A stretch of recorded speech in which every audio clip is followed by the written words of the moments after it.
Hello students. आज फिर आ गए हैं एक नए टॉपिक के साथ और ये 12th क्लास का टॉपिक है। तो पहले से मैंने कुछ चीज़ें लिख ली हैं ताकि जो है आपका वीडियो थोड़ा शॉर्ट बने, ज़्यादा टाइम ना ले। तो इन्हीं सब बातों पे आज बात करना। और आज आज का जो टॉपिक है वो बहुत अच्छा है। टॉपिक है solubility of gas in liquid. ठीक, इन लिक्विड्स, अलग अलग लिक्विड्स में गैस की सॉल्युबिलिटी क्या है। ठीक है, इसके बारे में हम लोगों को बात करना है। और ये बहुत ही इम्पोर्टेंट कॉन्सेप्ट है board exam point of view से। तो इसलिए आपको बहुत ध्यान से सुनना है जो चीज़ें हम बता रहे हैं। वैसे तो हमारा जो मेन टॉपिक था ये जो है सॉल्यूशन पोर्शन के अंदर आ रहा है। तो इसके अंदर बेसिकली जो भी हम लोग बात करने वाले हैं सिर्फ होमोजेनियस मिक्सचर ही होगा। लेकिन यहाँ पर एक एडिशनल मतलब साथ में लिख दिया गया है। क्या लिख दिया गया है कि gases dissolve in liquid to form homogeneous mixture. पहला पॉइंट है, देख लीजिए ध्यान से। Gases dissolve in liquid to form homogeneous mixture. Suppose that एक हमने बीकर ले लिया है और ये कंटेनर थोड़ा क्लोज्ड कंटेनर होना चाहिए। क्योंकि आपको पता है कि आज जब आप गैस डिसॉल्व कर रहे हो किसी लिक्विड के अंदर और वो लिक्विड के अंदर गैस में को डिसॉल्व करने के लिए आपको प्रेशर अप्लाई करना पड़ता है। ठीक है, तो हम देख लीजिए हम इसके अंदर गैस डिसॉल्व कर रहे हैं। क्या डिसॉल्व कर रहे हैं? गैस डिसॉल्व कर रहे हैं। तो ये जो गैस है ये क्या होगा, ऊपर से लगा करके फ्रॉम टॉप ये पूरा जो है इसके अंदर सपोज दैट एक लिक्विड भरा हुआ है। ठीक है, तो ये जो गैस है ये यूनिफॉर्मली डिस्ट्रीब्यूट हो जाएगी। ये गैस जब जा करके इस लिक्विड के अंदर डिसॉल्व होगी तो एक यूनिफॉर्म डिस्ट्रीब्यूशन हमें देखने को मिलेगा। क्या मिलेगा?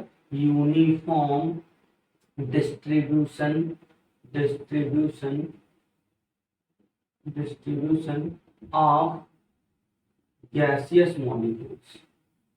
गैसियस मॉलिक्यूल्स, जो गैस के मॉलिक्यूल्स हैं उनका जो है क्या है, इस सॉल्वेंट के अंदर एक आपको यूनिफॉर्म डिस्ट्रीब्यूशन देखने को मिलेगा। तो इसलिए ये क्या बनाता है, एक होमोजेनियस मिक्सचर बनाता है। क्या बनाता है? होमोजेनियस मिक्सचर बनाता है। फिर हमारा हेडिंग था solubility of gas in liquid. तो आपको पता है कि सॉल्युबिलिटी क्या है? The maximum amount of solute that can be dissolved in a specified amount of solvent। एक given amount of solvent है और उसमें जो है कितना solute dissolve हो सकता है at a specific temperature। एक constant temperature आप रखना है और constant temperature पर कितना कोई भी सब्सटेंस dissolve हो सकता है हमारे solvent के अंदर, इसी को हम क्या बोलते हैं? solubility बोलते हैं। तो आज का जो हमारा टॉपिक है उसमें भी है क्या है, the solubility of a gas in a particular liquid। कोई लिक्विड है, कोई पर्टिकुलर लिक्विड है जिसमें solubility of a gas जो है वो में भी एक्सप्रेस था। उसका डेफिनेशन लिखेंगे। क्या लिखेंगे? क्या है डेफिनेशन? ध्यान से देखेंगे। Volume of the gas in centimetre cubic converted to STP. STP का मतलब होता है standard temperature pressure that can dissolve in a fixed volume of the liquid। तो दो बातें आपको ध्यान में देना है। एक यहाँ पे क्या है, फिक्स्ड अमाउंट ऑफ लिक्विड, और यहाँ पे आपको ध्यान देना है to form the saturated solution. तो ये तो अंडरस्टूड है कि जो सॉल्युबिलिटी है वही, उस सॉल्युबिलिटी के डिफिनेशन से ये बात क्लियर हो जाती है कि maximum amount of solute that can be dissolve in a specified amount of solvent. तो ये तो सैचुरेटेड सॉल्यूशन की ही डेफिनेशन है। क्योंकि जब तक सैचुरेटेड सॉल्यूशन नहीं बनेगा, या फिर आप कह लीजिए किसी सॉल्वेंट के अंदर जब आप मैक्सिमम सॉल्यूट डिसॉल्व कर दोगे उसके बाद क्या होगा, solute can not further more dissolve in liquid. फिर उसमें सॉल्यूट जो है वो लिक्विड में डिसॉल्व होना बंद हो जाए, और इसी को तो हम सैचुरेटेड सॉल्यूशन कहते हैं। भाई सैचुरेटेड सॉल्यूशन का यही मतलब होता है कि एक ऐसा सॉल्यूशन जिसमें सॉल्यूट डिसॉल्व होना क्या हो जाए, बंद हो जाए एट ए गिवन टेम्परेचर। ठीक है, कांस्टेंट टेम्परेचर पर क्या हो जाए, सॉल्यूट डिसॉल्व होना बंद हो जाए, इसी को सैचुरेटेड सॉल्यूशन कहते हैं। तो जो किताब में आपके एनसीईआरटी में डेफिनेशन लिखी है वो मैंने लिख दिया है यहाँ पे, इसको अभी अपने भाषा में भी समझेंगे। कह रहा है volume of the gas that can be dissolve in a fixed volume of a liquid. एक लिक्विड के अंदर कितना वॉल्यूम ऑफ गैस जो है वो डिसॉल्व कर सकता है to form the saturated solution at a given temperature. तो सैचुरेटेड सॉल्यूशन बन जाए मतलब उसमें और फर्दर गैस डिसॉल्व ना हो पाए, इसी को क्या कहते हैं, सॉल्युबिलिटी ऑफ ए गैस। और सॉल्युबिलिटी ऑफ ए गैस, फिर ये वाला पॉइंट समझेंगे। क्या समझेंगे? द सॉल्युबिलिटी ऑफ गैस में be expressed in term of molarity भी समझेंगे और किसमें समझेंगे? Mole fraction. ये थोड़ा सा एक नई बात है, काई गैस, ये आपका एक नया बात है। तो इसमें क्या होगा, काई गैस मतलब जो मोल फ्रैक्शन के टर्म में हम गैस की सॉल्युबिलिटी किसी लिक्विड के अंदर निकालेंगे, ये एक बहुत अच्छी बात है। इसी के बेसिस पर अभी हम लोग जो है हेनरीज लॉ को एक्सप्लेन करें। ठीक है, तो ये एक अच्छी बात है, इसको आपको ध्यान में देना है। और मोलारिटी क्या है? तो मोलारिटी को आप क्या रिप्रेजेंट करते हो? कैपिटल एम से। तो कैपिटल एम गैस जो होगा वो क्या होगा? Number of moles of gas, Ng मतलब gas, upon upon volume of the solution, sorry volume of the solution. और सॉल्यूशन का वॉल्यूम कितना होना चाहिए? 1 लीटर होना चाहिए, या फिर क्या होना चाहिए? 1000 ml होना चाहिए। ठीक है, ये होती है हमारी molarity.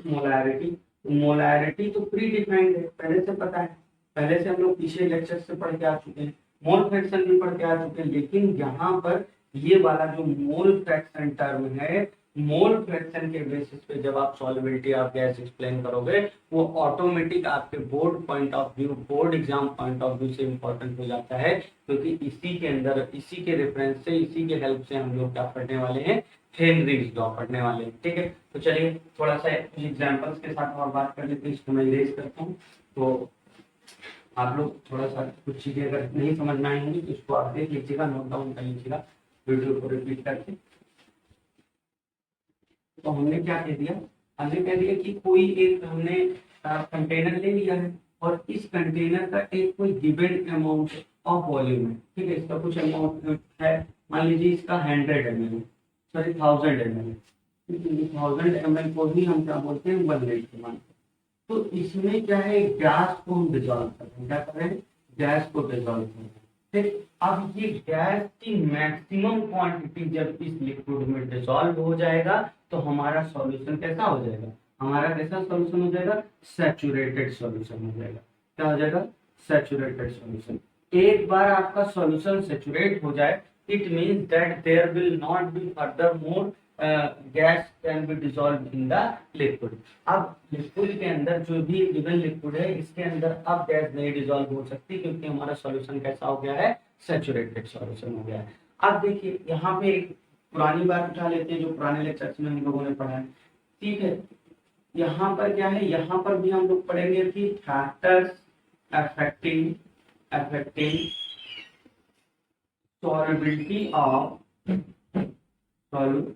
solubility of gas in liquids। ठीक है, मतलब कौन कौन से वो फैक्टर्स हैं जो solubility of gas in liquid में जो है प्रभावित करेंगे। ठीक है, तो यहाँ पर जो सबसे पहला फैक्टर है वो ये है कि nature of the gas, nature of the gas, यानी कि गैस को हम सॉल्यूट की तरह इस्तेमाल करने वाले हैं, तो नेचर ऑफ सॉल्यूट। फिर दूसरा क्या है? नेचर ऑफ सॉल्वेंट्स,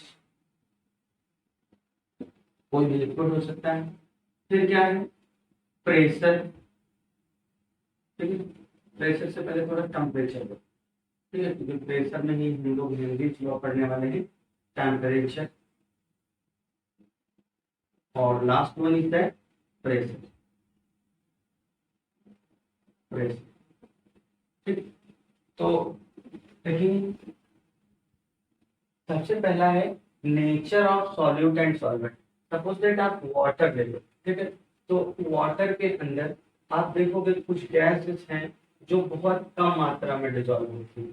ठीक है, जैसे मान लीजिए हमने यहाँ पे क्या ले रखा है? वाटर ले रखा है। तो वाटर के अंदर ऑक्सीजन हो गया, हाइड्रोजन हो गया, हीलियम हो गया, और जो है नाइट्रोजन हो गया, ये सब जो है वो बहुत कम अमाउंट में, यानी कि स्मॉल एक्सटेंट में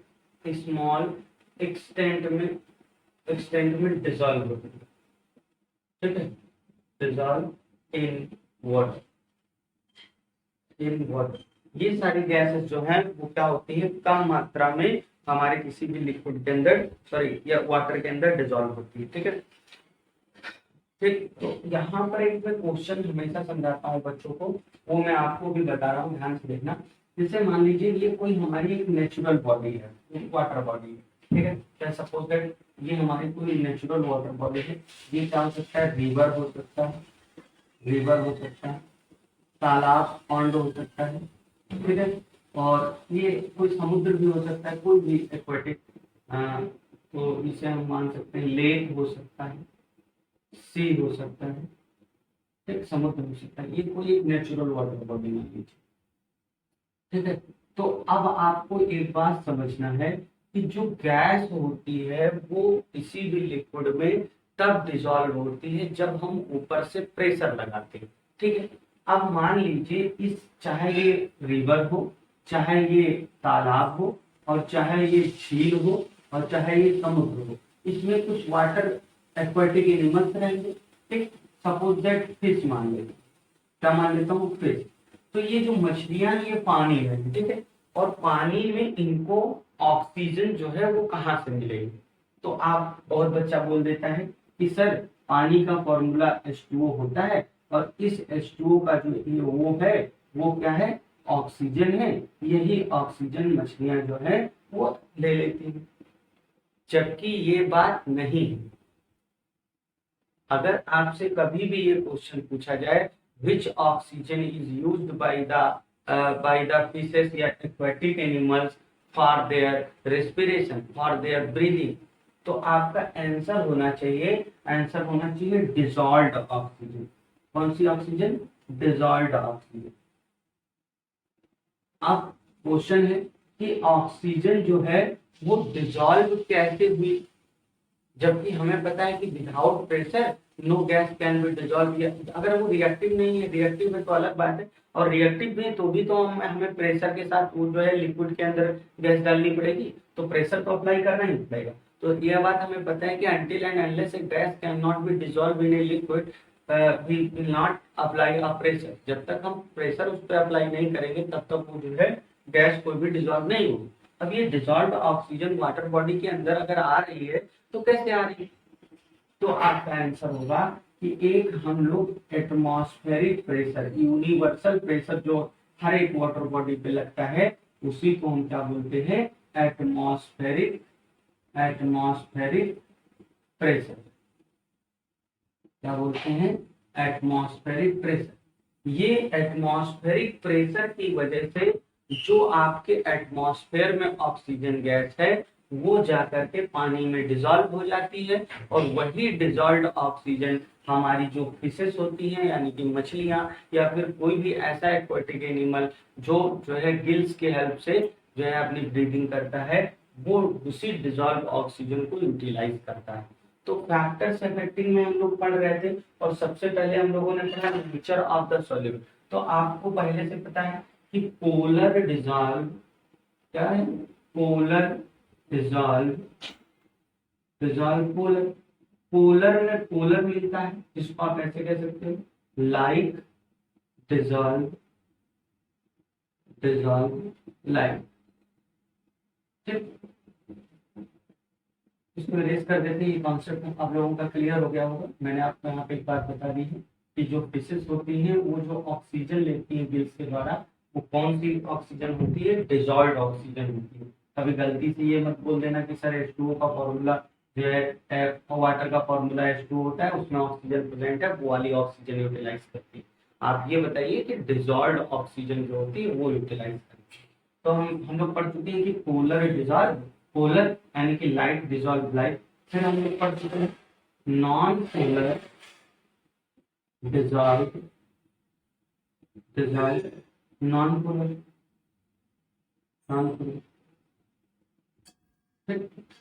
तो ये चीज आपको समझना है कि पोलर डिसॉल्व पोलर और non polar dissolve non polar, ठीक। तो जैसे मान लीजिए हमारा ऑक्सीजन जो है और वाटर है वो जो है स्मॉल एक्सटेंट में जो है घुलता है। फिर मैंने आपको बताया कि हीलियम गैस होती है, वो भी बहुत स्मॉल एक्सटेंट में घुलती है। और इसके बाद आ जाइए कि मैंने आपको कहा हाइड्रोजन भी कम मात्रा में घुलती है। वहीं पर आप चले जाइए सल्फर डाइऑक्साइड की बात कर लीजिए, वो जो है ज्यादा मात्रा में घुलेगी पानी के अंदर, ठीक है, बिकॉज वाटर जो होता है वो पोलर नेचर का होता है और सल्फर डाइऑक्साइड भी क्या है, पोलर नेचर की होती है।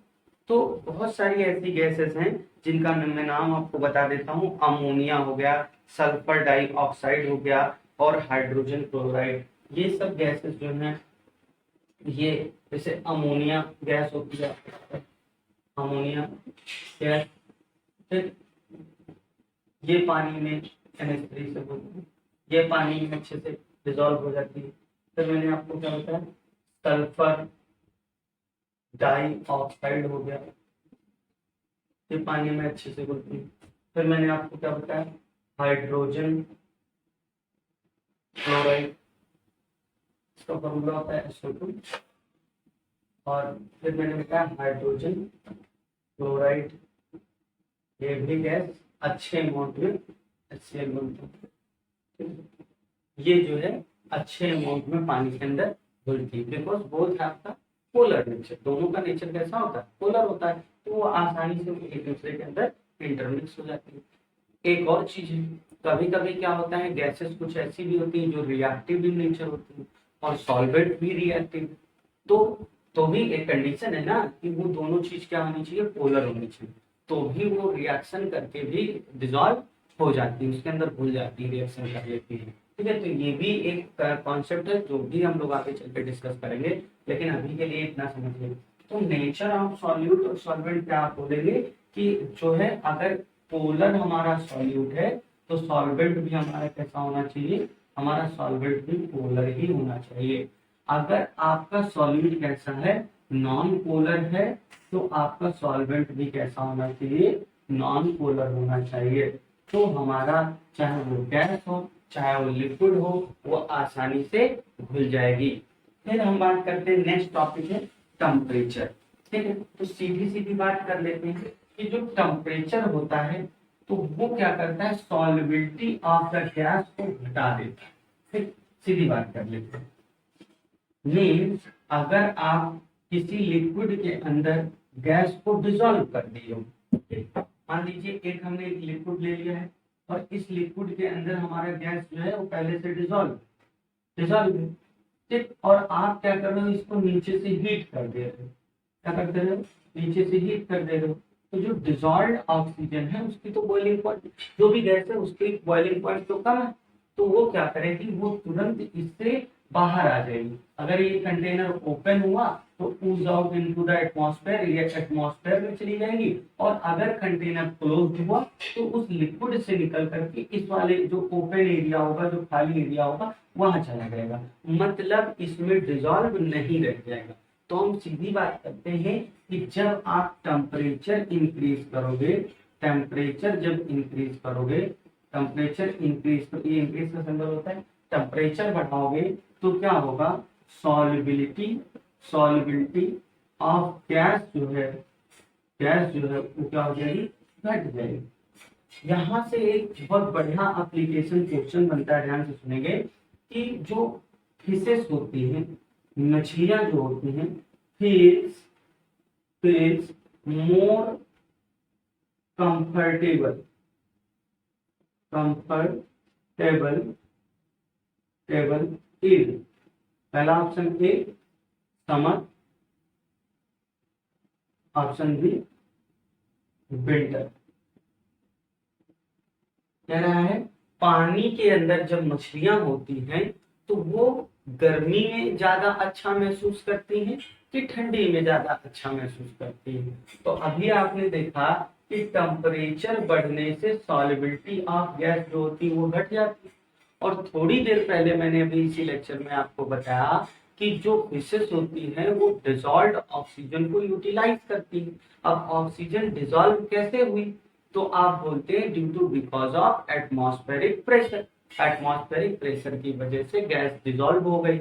तो आप क्या बोलोगे कि गर्मी में टेम्परेचर ज्यादा रहता है तो सॉल्युबिलिटी ऑफ गैस, मतलब solubility of oxygen gas in water become decreases, वो डिक्रीज हो जाएगी। तो इसका आंसर आपका क्या हो जाएगा, विंटर, क्योंकि विंटर में जो होती है वो टेम्परेचर क्या होता है, वो कम रहता है, ठीक है। तो टेम्परेचर कम रहता है तो ऑक्सीजन लार्ज एक्सटेंट में जो है उसके अंदर डिसॉल्व होती है कोई भी वाटर एक्वाटिक बॉडी के अंदर, तो वहां पे जो है aquatic animals feels more comfortable, वहां पे वो ज्यादा कंफर्टेबल महसूस करते हैं। ठीक है। फिर हम लोग आगे नेक्स्ट बात करते हैं प्रेशर की। तो आपको पता है, ठीक है, प्रेशर का एक कहानी ये है कि हमें पता है कि जो हमारी गैसेस होती है वो कंप्रेसिबल होती है, गैस को हम कंप्रेस कर सकते हैं।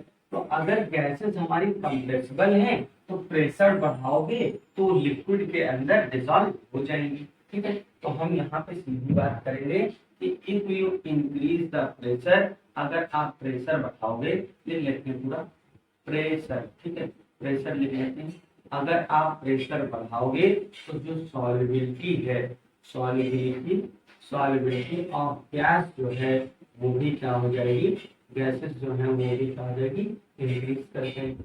ठीक है। तो तीन चीजें हम लोगों ने चार पढ़ी। एक क्या पढ़ी, सबसे पहले nature of solute and solvent.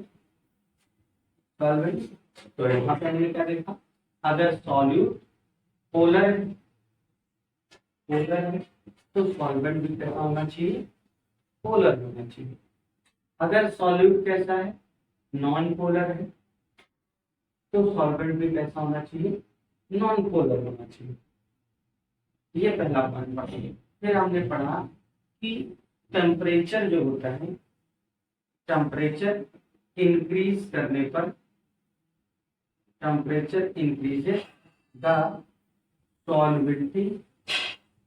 solubility of gases decreases। जो solubility ऑफ गैस का क्या हो जाएगा, वो डिक्रीज हो जाएगा। और हैशटैग हमने लास्ट में क्या पढ़ा कि अगर आप प्रेशर बढ़ाओगे तो solubility ऑफ गैस जो है वो क्या हो जाएगी, वो बढ़ जाएगी। बहुत अच्छा सा एग्जांपल है आपकी कोल्ड ड्रिंक की बॉटल। कोल्ड ड्रिंक की बॉटल के अंदर क्या होता है, आपको पता है कौन सी गैस डिसॉल्व होती है? अगर पता हो तो कमेंट करके बताना। गैस डिसॉल्व होती है कार्बन डाइऑक्साइड। क्या होती है, कार्बन डाइऑक्साइड। यानी कि इसको बोलते हैं कार्बोनेटेड बेवरेजेस। जो कार्बोनेटेड बेवरेजेस होते हैं उसी में आती है आपकी शैंपेन। देखा, वर्ल्ड कप वगैरह जीतते हैं तो वो शैंपेन की बोतल लेके आते हैं, फिर उसमें से सेक करते हैं तो बहुत सारा जो है आपका शैंपेन बाहर निकलता है। ठीक, क्यों ऐसा होता है, क्योंकि जब आप शैंपेन है या बियर है या फिर कोल्ड ड्रिंक है, इन सब बॉटल्स को जब हम पैक करते हैं तो बहुत ज्यादा एक्सटर्नल प्रेशर के साथ पैक करते हैं। लेकिन जब आप ओपन कर रहे हैं तो क्या हो रहा है, क्योंकि जब तक आप प्रेशर नहीं लगाओगे उसके ऊपर CO2 गैस डिसॉल्व नहीं होगी। तो आप प्रेशर लगा करके भर तो रहे हो गए, लेकिन जब खोल रहे हो तो नॉर्मल रिक्वायरमेंट में खोल रहे हो। तो जो अंदर का प्रेशर है वो बाहर के प्रेशर के अकॉर्डिंग क्या करेगा, बैलेंस करेगा अपने आप को। और बैलेंस करने के चक्कर में जो एक्सेस अमाउंट ऑफ प्रेशर अंदर है जिसकी वजह से गैस डिसॉल्व थी, वो गैस क्या हो जाएगी, एक्सपेल आउट या ऊज आउट फ्रॉम द बॉटल, वो बॉटल से बाहर निकल आती है। ठीक है। तो आप कोल्ड ड्रिंक की बॉटल खोलते हो तो क्या ठक से आवाज आती है, ऐसा क्यों होता है? तो आप सीधे बोलो कि व्हेन बी पैक्ड या सील्ड क्या कोल्ड ड्रिंक बॉटल, तो क्या होता है, we apply high pressure to dissolve the carbon dioxide gas. ठीक। तो जब वो पानी के अंदर जाती है CO2 तो क्या बना देती है, H2CO3 कार्बोनिक एसिड। और जब इसको आप ओपन कर देते हो, कैप ओपन कर देते हो, तो हमें पता है H2CO3 जो होती है वो बहुत अनस्टेबल होती है, ये तुरंत इसमें टूट जाती है CO2 और H2O, तो CO2 गैस बन करके उड़ जाती है और आपका क्या बचता है, वाटर बचता है कोल्ड ड्रिंक के अंदर। अब वाटर तो आप नहीं पीते हो, इसमें क्या होते हैं, कुछ फ्लेवर्स होते हैं, कुछ फ्लेवर्स ऐड किए जाते हैं, शुगर ऐड की जाती है और भी बहुत सारी चीजें ऐड की जाती है, तो ये बचा रह जाता है। यानी कि अगर आप कोल्ड ड्रिंक की बोतल लेके आओ, नया सा और ढक्कन खोल दो और कोई 1 घंटे 1.5 घंटे 2 घंटे के लिए खुला रख दो, तो सारी की सारी CO2 क्या हो जाएगी, उड़ जाएगी और बचेगा क्या, आपका सिर्फ पानी। और पानी के अंदर अगर फ्लेवर मिले और शुगर मिले तो पानी के अंदर शुगर और फ्लेवर बचेंगे और वो जो CO2 है वो सब के सब क्या हो जाएगी, उड़ जाएगी। तो आज हम लोगों ने बेसिकली ये सीखा कि जो gas solubility of gas in liquid क्या होता है। तो मैंने आपको समझा दिया कि जो गैस होती है वो लिक्विड के अंदर तभी डिजॉल्व होगी जब आप क्या लगाओगे, एक कोई एक्सटर्नल प्रेशर अप्लाई करोगे। तो एक्सटर्नल प्रेशर अप्लाई करने से सॉल्युबिलिटी ऑफ जो गैस होती है वो क्या हो जाती है, बढ़ जाती है। फिर हमने nature of solute and solvent की बात की। तो नेचर में क्या देखा, जो सॉल्यूट है यानी कि गैस है वो भी पोलर है और जो लिक्विड है वो भी पोलर है। तो क्या होगा, आसानी से गैस डिजॉल्व हो जाएगी। ठीक है। और अगर आपका सॉल्यूट जो है वो नॉन पोलर यानी कि गैस आपकी नॉन पोलर है तो सॉल्वेंट भी कैसा होना चाहिए, नॉन पोलर होना चाहिए। इनके अपोजिट अगर आप डिजॉल्व करोगे तो उसके लिए जैसे डिजॉल्व तो हो सकती है, कोई इशू नहीं, लेकिन उसके लिए आपको बहुत ज्यादा प्रेशर अप्लाई करना पड़ेगा। ठीक है, मतलब पहली बात तो होती नहीं, लेकिन इसके बावजूद भी आपको प्रेशर बहुत ज्यादा अप्लाई करना पड़ेगा। ठीक है। फिर हम लोग बात करते हैं temperature increases solubility of gases जो है वो डिक्रीजेस। जब आप टेम्परेचर बढ़ाओगे तो सॉल्युबिलिटी ऑफ गैस क्या हो जाएगी, वो घट जाएगी। हमने एक एग्जांपल के माध्यम से देखा कि fishes feels more comfortable in winter और समर। तो हमने देखा कि विंटर में वो ज्यादा जो है कंफर्टेबल महसूस करती है। गर्मियों में क्या होता है, टेम्परेचर बढ़ जाता है, जो सोलुबल ऑक्सीजन है वाटर के अंदर वो क्या हो जाती है, वो ऊज आउट, वो ऊपर की तरफ आ जाती है। तो आपने देखा होगा जो फिशरमैन होते हैं वो गर्मियों में बहुत ज्यादा मछली पाते हैं। क्यों? क्योंकि जो मछलियां होती हैं वो तलहटी से क्या होती है, ऑक्सीजन के चक्कर में ऊपर आती है और वो ऊपर ऊपर जाल फेंक करके और मछलियां निकाल लेती। तो ये सारी छोटी सी कहानी थी। नेक्स्ट टॉपिक जो होगा वो होगा हेनरीज लॉ के बेसिस पे। तो नए टॉपिक के साथ जब आएंगे तो हम लोग हेनरीज लॉ एक्सप्लेन करेंगे। Thank you class. वीडियो को एक दो बार रिपीट करके आपको देखना, आशा करता हूँ आपको बात जरूर समझ में आएगी। Thank you.